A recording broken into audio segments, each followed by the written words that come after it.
Hi friends, ಎಲ್ಲರಿಗೂ MSN cartoon Kannada ಚಾನಲ್ಗೆ ಸ್ವಾಗತ.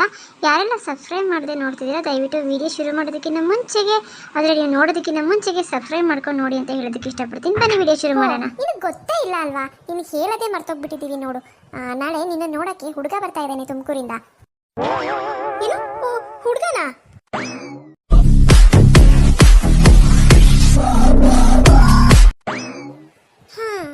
ಇವತ್ತಂತೂ ತುಂಬ ಕೆಲಸ ಇದೆಯಪ್ಪ ನನಗೆ. ಮಾವನವ್ರಿಗೆ ಬೇರೆ ಪಲ್ಯ ರೆಡಿ ಮಾಡಬೇಕು. ಮತ್ತು ಈ ಶಿಲ್ಪ ಬೇರೆ ಚಿಕನ್ ಆರ್ಡ್ರ್ ಮಾಡಿದ್ದೀನಿ. ಅದಕ್ಕೆ ನನಗೆ ಚಿಕನ್ ಫ್ರೈ ಮತ್ತು ಚಿಕನ್ ಕಬಾಬ್ ಬೇಕು ಅಂತ ಬೇರೆ ಹೇಳಿದ್ದಾಳೆ. ತಂದಮೇಲೆ ಅವಳೊಬ್ಳಿಗೆ ಮಾಡ್ಕೊಡೋಕ್ಕಾಗತ್ತಾ? ಎಲ್ಲರಿಗೂ ಸೇರಿ ಜಾಸ್ತಿನೇ ಮಾಡಬೇಕಾಗತ್ತೆ. Hello madam, ಯಾರಿದ್ದೀರಾ?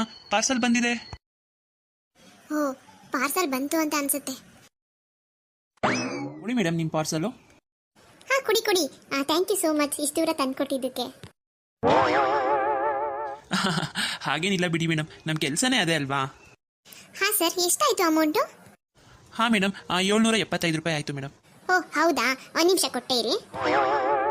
ಹಾಂ ತಗೊಳ್ಳಿ ಸರ್, ಇದರಲ್ಲಿ 800 ರೂಪಾಯಿ ಇದೆ. ಚೇಂಜ್ ಏನು ಕೊಡೋದು ಬೇಡ ಸರ್, ಟಿಪ್ಸ್ ಅಂತ ಅಂದ್ಕೊಳ್ಳಿ. ಹಾಂ, ಅಯ್ಯೋ ಇಲ್ಲ ಮೇಡಮ್, ಪರವಾಗಿಲ್ಲ ಬಿಡಿ. ಎಷ್ಟು ಬಿಲ್ ಆಗಿದೆ ಅಷ್ಟು ಮಾತ್ರ ಕೊಡಿ ಸಾಕು. ಅಯ್ಯೋ ಸರ್, ಈಗಿನ ಕಾಲದಲ್ಲಿ ನಿಮ್ಮಷ್ಟು ನಿಷ್ಠೆಯಿಂದ ಕೆಲಸ ಮಾಡೋರು ಯಾರು ಸಿಗ್ತಾರೆ ಹೇಳಿ? ನಿಮ್ಮಂಥವ್ರಿಗೆ ಕೊಡಬೇಕು ನೋಡಿಕೊಂಡ್ರೆ ಟಿಪ್ಸು ಆ ಥರದ್ದೆಲ್ಲ. ಟಿಪ್ಸ್ ಅಂತ ಮಾಡಿರೋದೇ ನಿಮ್ಮಂಥವ್ರಿಗೆ ಸರ್. ಪರವಾಗಿಲ್ಲ, ಇಟ್ಕೊಳ್ಳಿ, ಒಳ್ಳೆ ಸರ್ವಿಸ್ ಕೊಟ್ಟಿದ್ದೀರಾ. ಏನೋ ಮೇಡಮ್, ನೀವು ಖುಷಿಯಿಂದ ಕೊಡ್ತಾ ಇದ್ದೀರಾ ಅಂತ ಇಸ್ಕೋತಾ ಇದ್ದೀನಿ ಅಷ್ಟೇ. ನಾನು ಯಾರ ಹತ್ರನೂ ಇಸ್ಕೊಳ್ಳೋದಿಲ್ಲ ಹಾಗೆಲ್ಲ. ನೀವೇನೋ ತುಂಬ ಬಲವಂತ ಮಾಡ್ತಾ ಇದ್ದೀರಾ ಅಂತ ಇಸ್ಕೋತೀನಿ ಬಿಡಿ. ಇವತ್ತಿಗೆ ಏನು ಅವನ ಹತ್ರ ಅಷ್ಟು ಅಲ್ಗಿಂಚ್ಕೊಂಡು ಮಾತಾಡ್ತಿರೋದು? ದೊಡ್ಡದಾಗಿ ಹೇಳಕ್ಕೆ ಬಂದ್ಬಿಡ್ತಾರೆ, ಮಾತಾಡಬೇಡ ಹುಡುಗನ ಹತ್ರ, ಶರತ್ ಹತ್ರ ಅಂತ. ಇವ್ರು ನೋಡಿದ್ರೆ ಗಂಡವ್ರ ಜೊತೆ ಮಾತಾಡ್ಕೊಂಡು ನಿಂತಿದ್ದಾರೆ, ಏನೋ ಕೈ ಇಟ್ಕೊಂಡು ಮಾತಾಡೋ ಥರ ಇದೆ. ನಮ್ಮಣ್ಣ ಹೋಗಿ ಹೋಗಿ ಇಂಥವ್ರನ್ನ ಮದುವೆ ಆಗಿದ್ದಾರಲ್ಲ. ಆಹಾ, ನನಗಿಲ್ಲಿ ತುಂಬ ಹೊಟ್ಟೆ ಹಸಿತಾ ಇದೆ. ಬೆಳಿಗ್ಗೆ ಬೇರೆ ನಾನು ಏನು ತಿಂದಿಲ್ಲ. ಆ ದರಿದ್ರ ಪುಳಿಯೋಗರೆನ ತಿನ್ನೋಕ್ಕೆ ಆಗಲಿಲ್ಲ ನನ್ನ ಕೈಲಿ. ಚಿಕನ್ ಫ್ರೈ ಚಿಕನ್ ಕಬಾಬ್ ಮಾಡ್ಕೊಡ್ಲಿ ಅಂತ ನಾನು ಬುಕ್ ಮಾಡಿದ್ರೆ ಅವನ ಹತ್ರ ಅಲ್ಗಿಂಚ್ಕೊಂಡು ಮಾತಾಡ್ತಿದ್ದಾರಲ್ಲ, ಟೈಮ್ ವೇಸ್ಟ್ ಮಾಡ್ತಿದ್ದಾರಲ್ಲ ಇವರು. ಸರಿ ತಗೊಳ್ಳಿ ಸರ್, ಪರವಾಗಿಲ್ಲ ಸರ್, ಇಟ್ಕೊಳ್ಳಿ. ನೀವು ಪಾಪ ಬೆಳಗ್ಗೆಯಿಂದ ರಾತ್ರಿವರೆಗೂ ದುಡಿತೀರಾ ಅಲ್ವಾ? ಈ ಬಿಸಿಲು ಅಂತಲೂ ನೋಡಿದೆ, ಮಳೆ ಅಂತಲೂ ನೋಡಿದೆ, ಗಾಳಿ ಅಂತಲೂ ನೋಡ್ದೇನೆ ಎಲ್ಲರ ಮನೆ ಹತ್ರನೂ ಹೋಗಿ ಊಟ ಕೊಡೋ ಅಂತ ಒಳ್ಳೆ ಕೆಲಸ ನೀವು ಮಾಡ್ತಾ ಇರೋದು. ನಾವು ನಿಮಗೆಲ್ಲ ಸಪೋರ್ಟ್ ಮಾಡಬೇಕು ಸರ್. ಈ ಥರ ಟಿಪ್ಸ್ ಎಲ್ಲ ಕೊಟ್ಟರೆ ನಿಮಗೂ ಏನಕ್ಕಾದರೂ ಆಗುತ್ತೆ ಅಲ್ವಾ? ಹೌದು ಮೇಡಮ್, ನಾವು ಎಲ್ಲೆಲ್ಲಿಂದನೋ ಹಳ್ಳಿಗಳಿಂದ ದುಡಿಯೋಕ್ಕೆ ಅಂತ ಬೆಂಗಳೂರಿಗೆ ಬರ್ತೀವಿ. ಆದರೆ ನೋಡಿ ಮೇಡಮ್, ಕೆಲವರು ಅರ್ಥನೇ ಮಾಡ್ಕೊಳ್ಳೋದಿಲ್ಲ, ಮರ್ಯಾದೆನೇ ಕೊಡೋದಿಲ್ಲ. ಡೆಲಿವರಿ ಬಾಯ್ ಅಂತ ಅಂದರೆ ಎಷ್ಟು ಕೀಳಾಗಿ ನೋಡ್ತಾರೆ ಗೊತ್ತಾ? 3 ಕಾಸಿನ ಮರ್ಯಾದೆ ಕೊಡಲ್ಲ ಮೇಡಮ್ ನಮಗೆ.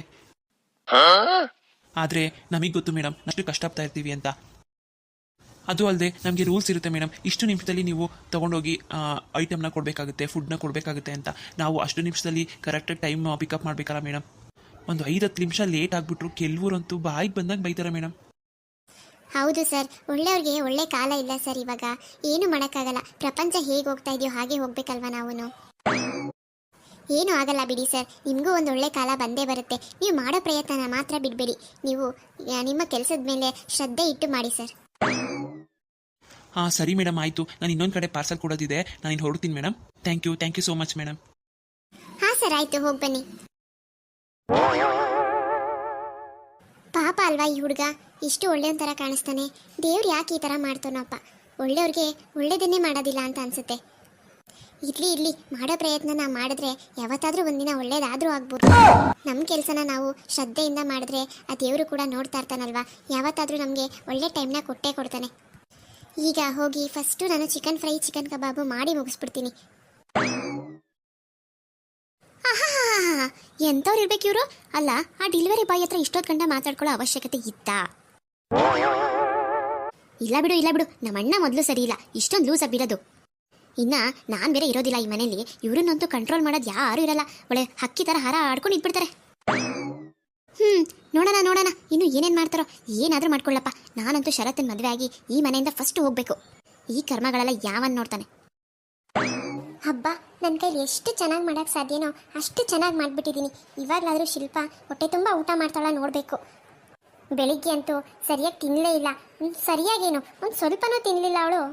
ಈಗ ನಾನು ಮಾಡಿರೋ ಕಬಾಬು ಮತ್ತು ಫ್ರೈನ ಅವಳೇನಾದರೂ ಬಂದು ತಿಂದರೆ ಅದಕ್ಕೆ ನಿನ್ನ ಕೈ ಗುಣ ಇಷ್ಟು ಚೆನ್ನಾಗಿದೆ, ತುಂಬ ಗ್ರೇಟ್, ಅದಕ್ಕೆ ನೀವು ಸೂಪರಾಗಿದೆ, ಅದಕ್ಕೆ ನಿಮ್ಮ ಮಾಡಿರೋ ಅಡುಗೆ ಅಂತ ಹೇಳಿಬಿಟ್ಟು ನನ್ನ ಹೊಗಳು ಬಿಟ್ರಂತೂ ನಾನಂತೂ ಫುಲ್ಲು ಟಾಪಿಗೆ ಹೊರಟೋಗ್ಬಿಡ್ತೀನಿ.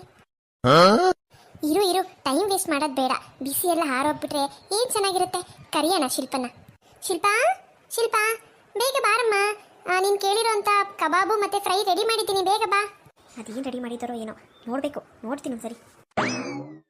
ಹೋ ಬಂದೆ ಶಿಲ್ಪ, ಬಾ ಬಾ. ನೀನು ಕೇಳಿರೋಂಥ ಕಬಾಬು ಮತ್ತು ಫ್ರೈನ ರೆಡಿ ಮಾಡಿದ್ದೀನಿ ನೋಡು. ಟೇಸ್ಟ್ ನೋಡು, ಕುತ್ಕೋ. ಬೆಳಗ್ಗೆ ಬೇರೆ ಏನು ತಿಂದಿಲ್ಲ, ಒಳ್ಳೆ ಹುಡುಗಿ ನೀನು. ಪುಳಿಯೋಗರೆನೂ ತಿನ್ನಲಿಲ್ಲ, ಏನು ತಿಂದೇ ಇಲ್ಲ. ಎಷ್ಟು ಹೊಟ್ಟೆ ಹಸ್ತಿರ್ಬೇಡ ಹೇಳು ನಿನಗೆ. ಕುರು.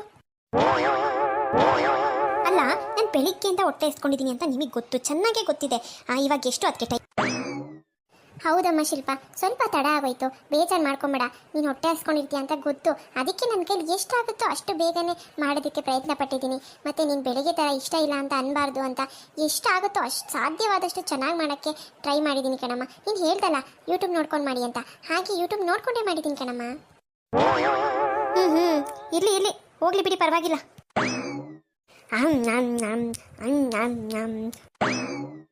ಹಾಂ, ಹೇಗಿದೆ ಶಿಲ್ಪ? ಉಪ್ಪು ಖಾರ ಎಲ್ಲ ಕರೆಕ್ಟಾಗಿದೆ ತಾನೇ? ಹಾಂ, ಪರವಾಗಿಲ್ಲ. ಯೂಟ್ಯೂಬ್ ನೋಡ್ಕೊಂಡು ಮಾಡಿರೋದಕ್ಕೆ ತಕ್ಕಮಟ್ಟಿಗೆ ಪರವಾಗಿಲ್ಲ. ಹೋ, ಏನಮ್ಮ ಲಕ್ಷ್ಮಿ, ಏನೋ ಗಮ್ಮ ಅಂತ ಅನ್ನಿಸ್ತಾ ಇದೆಯಾ? ಅದಕ್ಕೆ ನೋಡು, ವಾಸನೆ ತಡೆಯೋಕ್ಕಾಗದೆ ರೂಮಿಂದ ಎದ್ದು ಓಡ್ ಬಂದ್ಬಿಟ್ಟೆ ನಾನು. ಹೋ, ಹೌದಾ ಅತ್ತೆ? ಹಾಗೇನಿಲ್ಲ ಅತ್ತೆ, ನನ್ನ ಕೈಲಿ ಎಷ್ಟಾಗುತ್ತೋ ಅಷ್ಟು ಚೆನ್ನಾಗಿ ಮಾಡೋಕ್ಕೆ ಟ್ರೈ ಮಾಡಿದ್ದೀನಿ. ಶಿಲ್ಪ ಹೇಳ್ದಾಗೆ ಯೂಟ್ಯೂಬಲ್ಲಿ ನೋಡ್ಕೊಂಡೇ ಮಾಡಿದೆ ಅತ್ತೆ, ಅದಕ್ಕೆ ಅನಿಸುತ್ತೆ ಇಷ್ಟೊಂದು ಚೆನ್ನಾಗಿ ಬಂದಿರೋದು. ಹೌದಾ ಶಿಲ್ಪ, ಇಟ್ಕೊಂಡು ಮಾಡು ಅಂತ ಹೇಳ್ದ ಅದಕ್ಕೆಗೆ?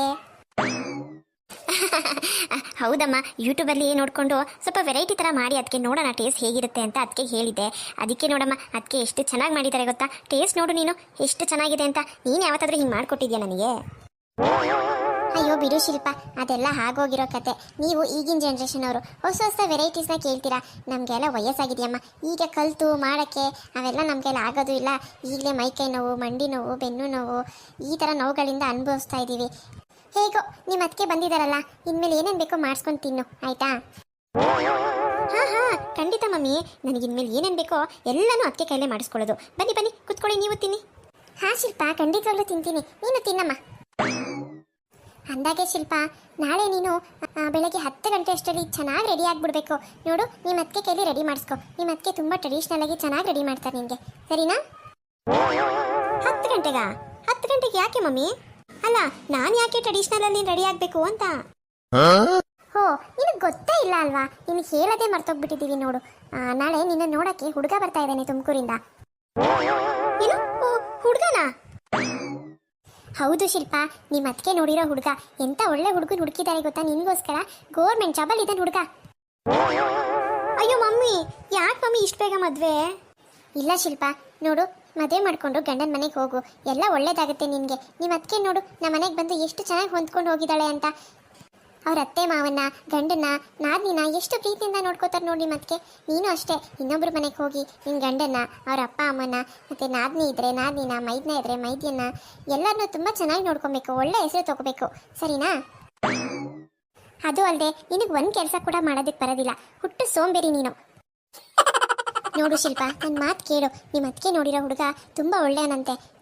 ಶಿಲ್ಪ, ನನ್ನ ಮಾತು ಕೇಳು. ಮತ್ಕೆ ನೋಡಿರೋ ಹುಡುಗನ ಮದುವೆ ಮಾಡ್ಕೊ, ಜೀವನದಲ್ಲಿ ತುಂಬ ಚೆನ್ನಾಗಿರ್ತೀಯ ನೀನು. ಆ ಹುಡುಗ ಬೇರೆ ಗೌರ್ಮೆಂಟ್ ಕೆಲಸದಲ್ಲಿರೋದು, ಬಸ್ ಕಂಡಕ್ಟರ್ ಆಗಿದ್ದಾನೆ ಗೊತ್ತಾ ತುಮಕೂರಲ್ಲಿ? ಏನು ಏನು ಏನು ಬಸ್ ಕಂಡಕ್ಟ್ರಾ? ಬಸ್ ಕಂಡಕ್ಟರ್ ನಾನು ಮದುವೆ ಮಾಡ್ಕೊಬೇಕಾ? ಇಲ್ಲ ಮಮ್ಮಿ, ಅವೆಲ್ಲ ಆಗೋದಿಲ್ಲ. ನಾನಂತೂ ಬಸ್ ಕಂಡಕ್ಟರ್ ಮದುವೆ ಆಗಲ್ಲ. ಅಲ್ಲ, ಹೋಗಿ ನನಗೆ ಬಸ್ ಕಂಡಕ್ಟರ್ ನೋಡಿದ್ದೀರಲ್ಲ, ಏನು ಅನ್ಸುತ್ತೆ ನಿಮಗೆ? ಹಾ, ಬಸ್ ಕಂಡಕ್ಟರ್ ಆದರೆ ಅವನೇ ನಿನ್ನ ಉರ್ಕೊಂಡು ತಿಂದ್ಬಿಡ್ತಾನ? ಅವನು ನಮ್ಮ ಥರ ಮನುಷ್ಯನೇ, ಗೌರ್ಮೆಂಟ್ ಕೆಲಸದಲ್ಲಿದ್ದಾನೆ, ನೆನಪಿರ್ಲಿ ನಿನಗೆ. ಒಳ್ಳೆ ಕೆಲಸ, ಬಾಯಿ ಮುಚ್ಕೊಂಡು ಮದುವೆ ಆಗು ಅಷ್ಟೇ. ಇದೇನಿದು, ಏನು ಮಾಡ್ತಿದ್ಯಾ ಶಿಲ್ಪ? ನೀನೇನು ಅವನನ್ನು ಮದುವೆ ಮಾಡ್ಕೋತೀಯಾ? ಸುಮ್ಮನೆ ಹೂ ಅಂತ ಹೇಳು. ಹೇಗಿದ್ರು ಒಂದು ವಾರದಲ್ಲಿ ಶರತ್ ಜೊತೆ ಓಡೋಗ್ತಿದ್ಯಾ ನೀನು. ಇವಾಗ ಹೂ ಅನ್ನೋಕ್ಕೆ ಏನು ನಿನಗೆ ಕಷ್ಟ? ಸುಮ್ಮನಿರು, ಏನು ಮಾತಾಡಬೇಡ, ಹೂ ಅಂತ ಸಂತೋಷವಾಗಿ ಒಪ್ಕೊ. ಅಯ್ಯೋ, ನನ್ನ ಬುದ್ಧಿ ಏನಾಗಿದೆ ಮಮ್ಮಿ. ಹೌದು, ನೀವು ಹೇಳಿದ ನಿಜಾನೇ. ಗೌರ್ಮೆಂಟ್ ಕೆಲಸ ಇರೋ ಹುಡುಗನ ಮದುವೆ ಆದರೆ ನನ್ನ ಲೈಫು ಸೆಟಲ್ ಆಗುತ್ತಲ್ವಾ? ನೋಡು, ನಾನು ಮರ್ತೇ ಬಿಟ್ಟಿದ್ದೀನಿ ನೋಡಿ. ಸಿ ಮಮ್ಮಿ, ನಿಮ್ಮಿಷ್ಟನೇ ನನ್ನ ಇಷ್ಟ. ನೀವು ಯಾವ ಹುಡುಗ ತೋರಿಸಿ ಮದುವೆ ಮಾಡ್ಕೊಂತ ಹೇಳ್ತಿರೋ, ಕಣ್ಣು ಮುಚ್ಕೊಂಡು ಆ ಹುಡುಗನ ಹತ್ರ ತಾಳಿ ಕಟ್ಸ್ಕೊತೀನಿ ಮಮ್ಮಿ. ಅದಕ್ಕೆ ತುಂಬ ಥ್ಯಾಂಕ್ಸ್. ಅದಕ್ಕೆ ಇಂಥ ಒಳ್ಳೆ ಹುಡುಗನ ನೋಡೋದಕ್ಕೆ. ಇವಾಗಲಾದರೂ ನಮ್ಮ ಮಾತು ಕೇಳೋ ಹಾಗೆ ಆದಲ್ಲ ನೀನು, ಅಷ್ಟೇ ಸಾಕು ನನಗೆ. ಸರಿ ಮಮ್ಮಿ, ನಾನು ಸ್ವಲ್ಪ ಹೊತ್ತು ರೆಸ್ಟ್ ಮಾಡ್ತೀನಿ, ನೀವು ತಿಂಡಿತೀನಿ. ಆಯ್ತಾಯ್ತು, ಹೋಗು. ಅಂತೂ ಲಕ್ಷ್ಮಿ, ನಮ್ಮ ಶಿಲ್ಪಂಗೆ ಒಳ್ಳೆ ಬುದ್ಧಿ ಬಂತಲ್ಲ, ಅಷ್ಟೇ ಸಾಕು ಬಿಡು. ಹೌದು ಅತ್ತೆ, ಇನ್ಮೇಲೆಲ್ಲ ಒಳ್ಳೇದಾಗುತ್ತೆ ಬಿಡಿ.